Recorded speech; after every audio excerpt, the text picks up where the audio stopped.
Why do you get carsick?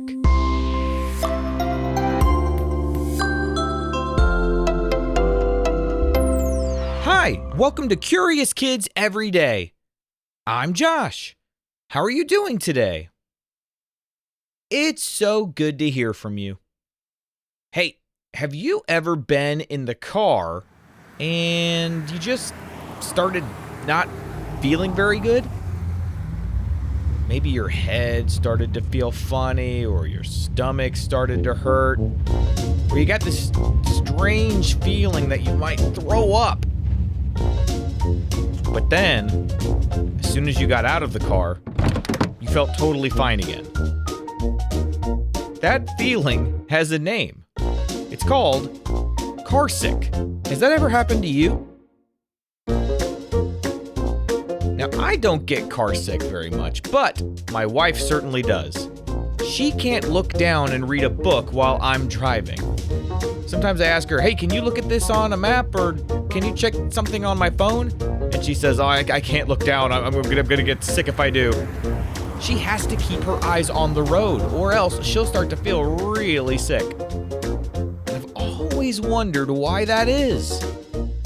I was thinking about this today because I got an email from a curious kid named Gideon. He wondered, why do you get carsick? Well, let's find out. Car sickness happens when different parts of your body send mixed signals to your brain.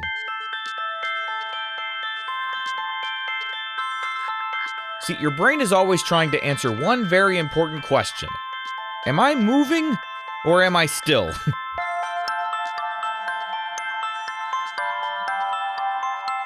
To figure that out, it listens to three main helpers. This is how the brain knows if you're moving or not. First, it listens to the eyes. Your eyes tell your brain what you see.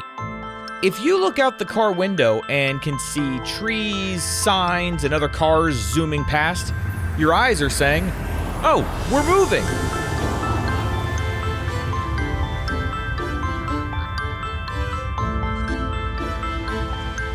Okay, so your eyes, that's the first thing. But the second thing is a tiny system inside your inner ears called the vestibular system. Can you say vestibular system? This system helps you sense balance and motion. It's a part of your inner ear that's filled with fluid and tiny sensors that move when your head moves.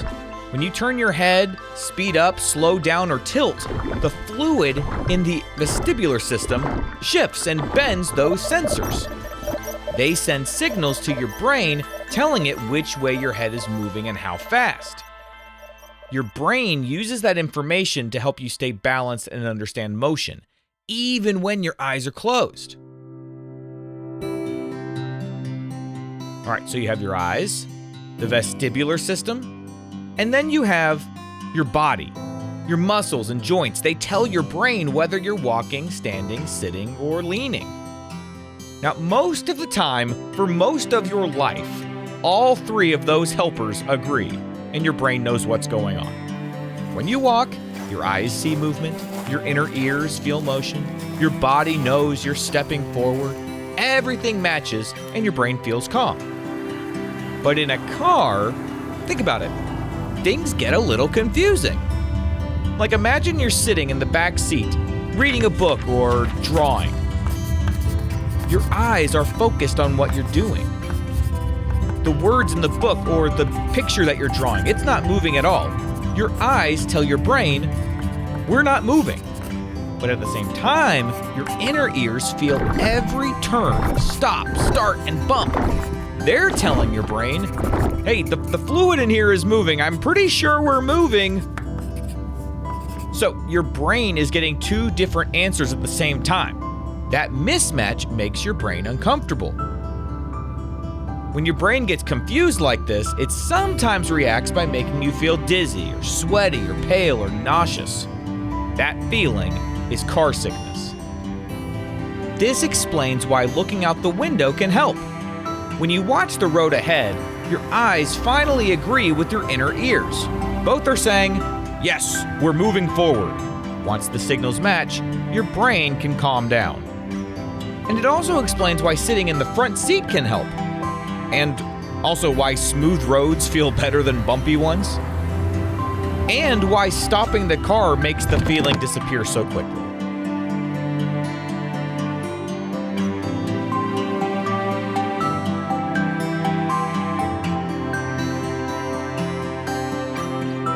So, why is my wife more likely to get carsick than I am? Well, some people are more susceptible to car sickness because their brains are more sensitive to mixed motion signals. Everyone's balance system is a little different, and in some people, the inner ears react very strongly to movement while the eyes are saying something else.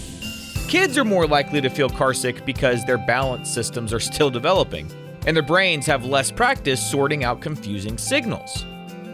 And genetics can play a role too, which means car sickness can run in families. Hormones, tiredness, stress, and even how hungry or full someone is can also affect how easily the brain gets overwhelmed. None of this means something is wrong, it just means that some brains are quicker to notice motion mismatches and react more strongly to them. Car sickness is not dangerous. It's just your brain trying to protect you when it gets confused by motion.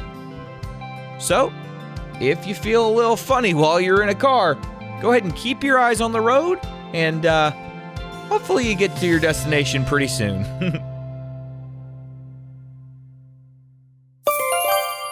Okay, let's have a quick quiz.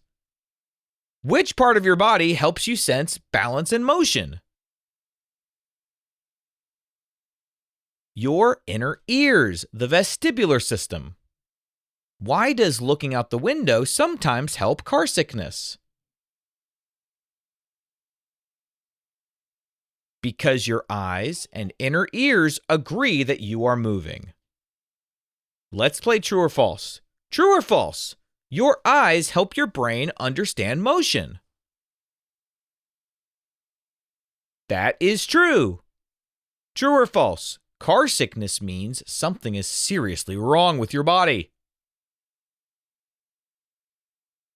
That is false.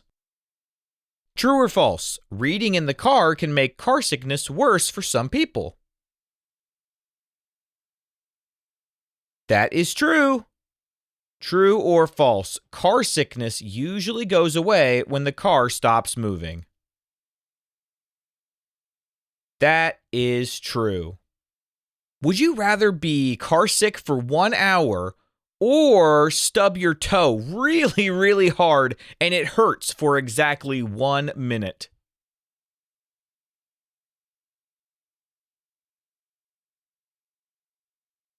It really hurts to stub your toe, but if the pain only lasted for exactly 1 minute, I think I would rather that than to feel car sick.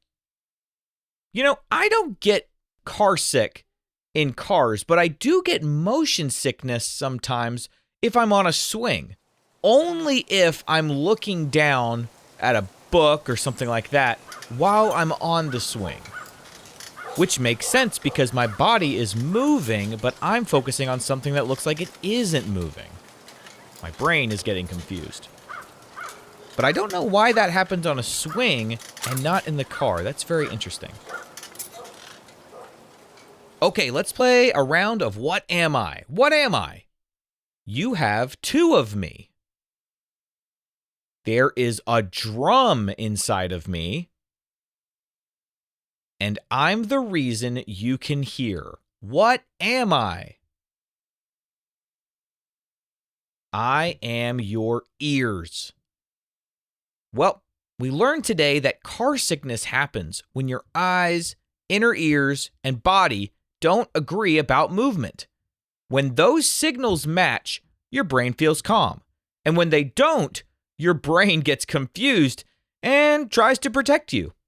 Next time you feel car sick, now you'll know exactly what's going on inside your body. What kind of question do you think we'll ask tomorrow on Curious Kids Every Day?